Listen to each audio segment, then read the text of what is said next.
Some cars become symbols, others become legends, but only one became America's car. The 1957 Chevrolet Bel Air wasn't just transportation, it was the chrome-drenched heartbeat of an entire generation. The car that carried families across Route 66, cruised Friday night main streets, won drag races, won hearts, and defined the look of the 1950s.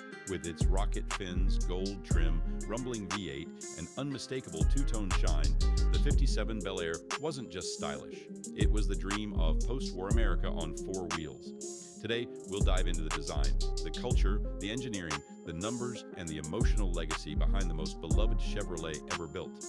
A long, documentary-style build of history, culture, and origin. The story of the 1957 Bel Air begins in an era of optimism. America was booming, families were growing, highways stretched across the country, rock and roll was new, televisions were becoming common, and teenagers were gaining more freedom than ever before. The American dream wasn't just a slogan, so it was alive. Chevrolet saw this shift early, and they knew they needed a car that looked futuristic, felt luxurious, and delivered performance at a price nearly every family could reach.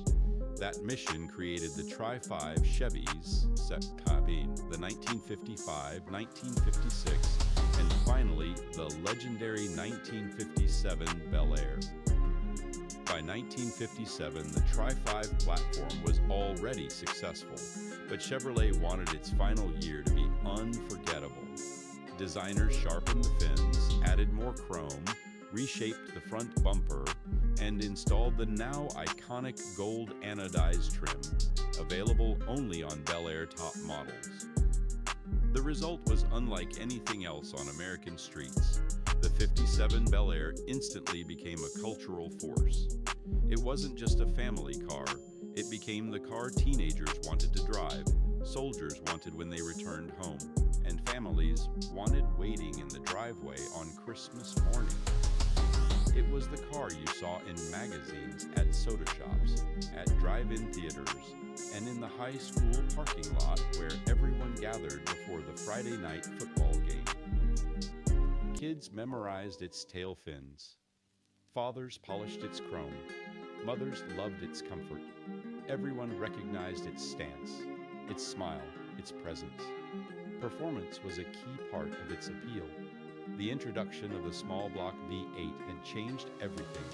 Suddenly, power was affordable. And for 1957, Chevy introduced something groundbreaking: fuel injection, a technology once reserved for high-performance fighter aircraft. That gave the Bel Air Corvette-level speed. But styling was what captured America. The two-tone paint schemes, the sparkling chrome, the jet-inspired hood ornaments, the curves, the lines, the proportions, the bright work, everything blended into a piece of rolling art. As the years passed, the 57 Bel Air became even more iconic. It starred in movies, commercials, and music videos. It became the cornerstone of American car collecting. Every generation had a story about one: a grandfather who owned one, a father who restored one, an uncle who raced one, a neighbor who polished his every Sunday, or a friend who found a rusted shell in a barn and brought it back to life. Few cars stay relevant for more than 60 years. The 57 Bel Air is one of them, not because it was the fastest or the rarest, but because it captured the American spirit like nothing else.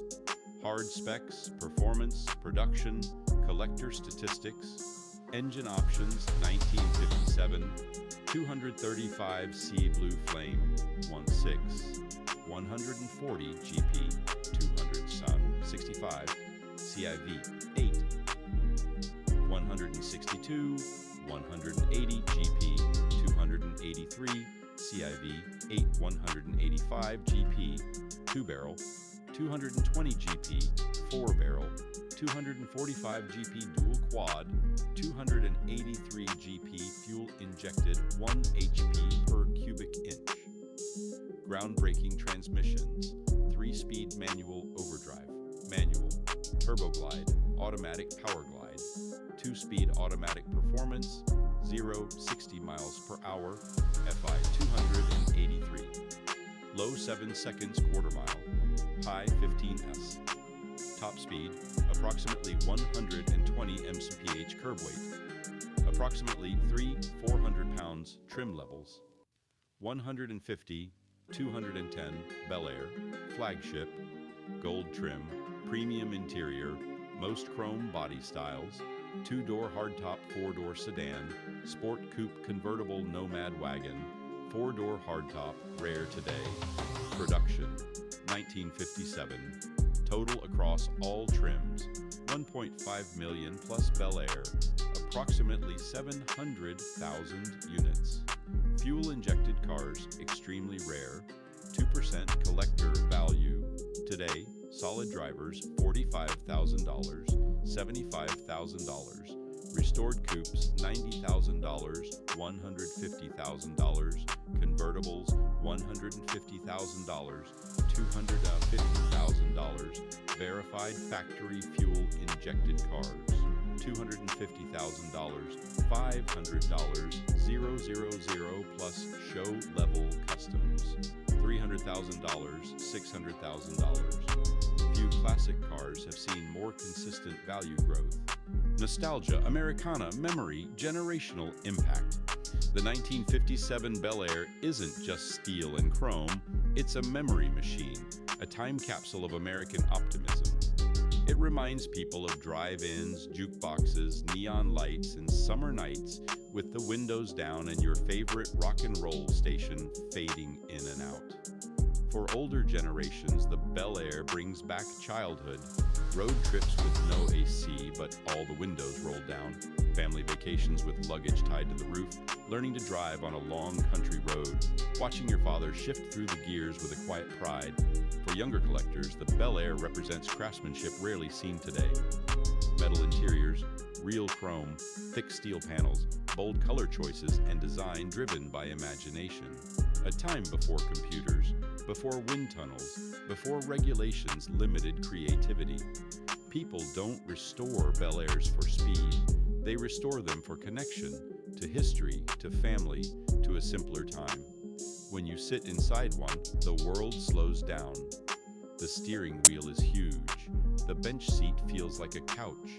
The dash sparkles like jewelry. The V8 hum is warm and comforting.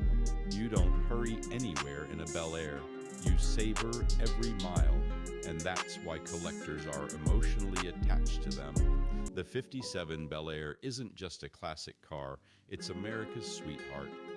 If the golden age of America could be summed up in a single car, it would be the 1957 Chevy Bel Air. Let me know in the comments. Is the 57 your dream classic? Hit like, share this documentary with another Bel Air fan, and subscribe for more deep dives into the machines that shaped American history. Thanks for watching, and keep cruising.